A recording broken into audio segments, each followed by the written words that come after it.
Hi, this is Roxy Rose. I'm doing another video today, and I know I always do videos about transitioning late in life, but today I'd like to do a very special video because I would like to do a video as a tribute to a very good friend of mine that passed away on Thursday. His name, or the name he went by, was Dave the Handyman. And if you saw some of my other videos, I might have mentioned him in some of the other videos. He ran a charity organization here in the community. And I tried my best to help out where I could and be part of that thrift store and the charity organization that he ran. And he was a really great guy. And I hope you'll watch this video for just a few moments so that, you know, his spirit lives on through me. And if you watch the video, then it's going to live on just for a few moments through you. He was, like I said, he was a really great guy, kind of on the small side, small, scruffy little old man. He's about 7 or 8 years older than I was. And he had a bad heart, and he knew it. And the doctors told him not to work so hard, but did he listen? No, he certainly didn't. Well, his heart stopped on Thursday, and in fact, I was out buying him a Christmas present about the same time he was taking his last breath. I only had 2 Christmas presents to buy. One was for him, and one was for his wife, Allison, who I love dearly too, and my heart goes out to her. But Dave the Handyman was quite a guy. He really was quite a guy here in the community. He's going to be dearly missed. He taught me how to love, and he taught me how to give. And he really did teach me those things, you know. You're supposed to learn those when you're young.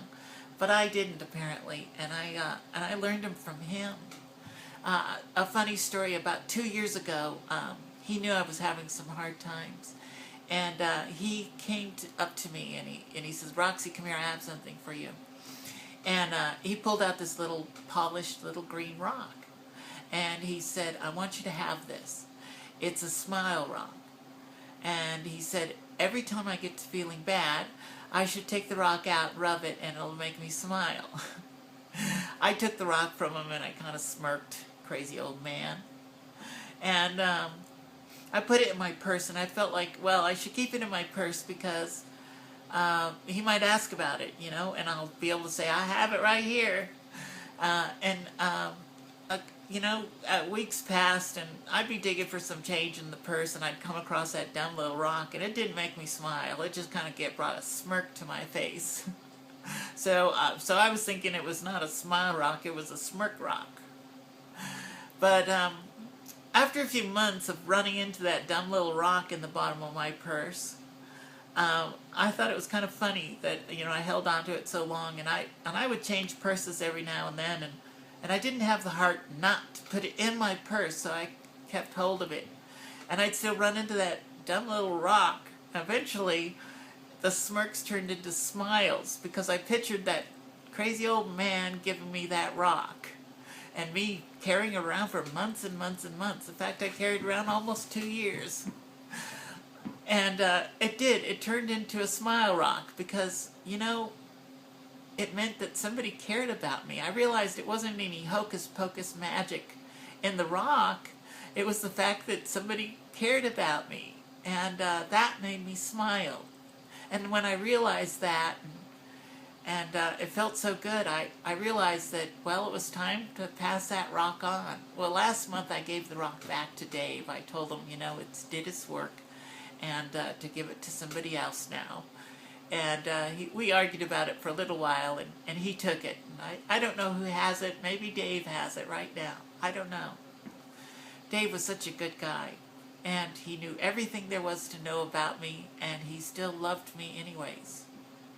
And he liked to say all the time, "It's all good, Roxy. It's just all good." And it is. It's really all good. And over the last month, you know, the doctors told him that his heart was bad, and he had to settle down and stop working so much.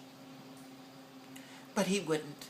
he reminded me of an ant. You know how ants are always working, always going back and forth carrying more than their, 10 times the size, and he had this big old truck filled with stuff all the time, and he was constantly working for this charity. Every time I saw him, he was unloading and loading the truck and carrying these huge items. And over the last month, we had several conversations about him and what the doctor said about him possibly having another heart attack, which he had had several incidences with his heart just stopped. And he said, it's okay. He said he's lived this huge life, and he confided in me with a lot of the things that he did in his life. And not very many people got to see his portfolio, but he was quite creative, and he was quite an artist, and he drew pictures of famous people, Willie Nelson and Neil Diamond and Chris Christopherson, and he had pen and ink sketches of all them that he had presented to them personally. And here he is, this just scruffy old guy in our small little community, and really had an impressive life, and he was okay with leaving this world now because he had such an impressive life. He told me it was okay. And over the last month, we had just so many conversations about him leaving this world. And it was almost like he was kind of preparing me, He was kind of just letting me know that he was going to leave. But it's all good. It's all good. I'll miss him.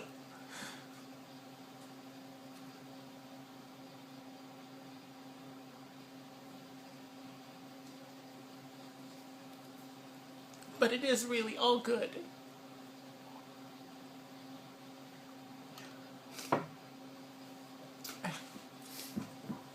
He was a really good guy. And he leaves behind his wife, Allison, who I love dearly. And she got to love him like no one else will ever love him. And I admire her for that. So, Dave lives on a little bit in all of us here in the community.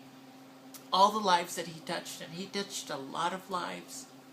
He was a very beautiful man. And I know he knows that I loved him too. And I just wanted to say goodbye to him. And let all my friends know that it's all good. It really is. It's all good. I love you, Dave.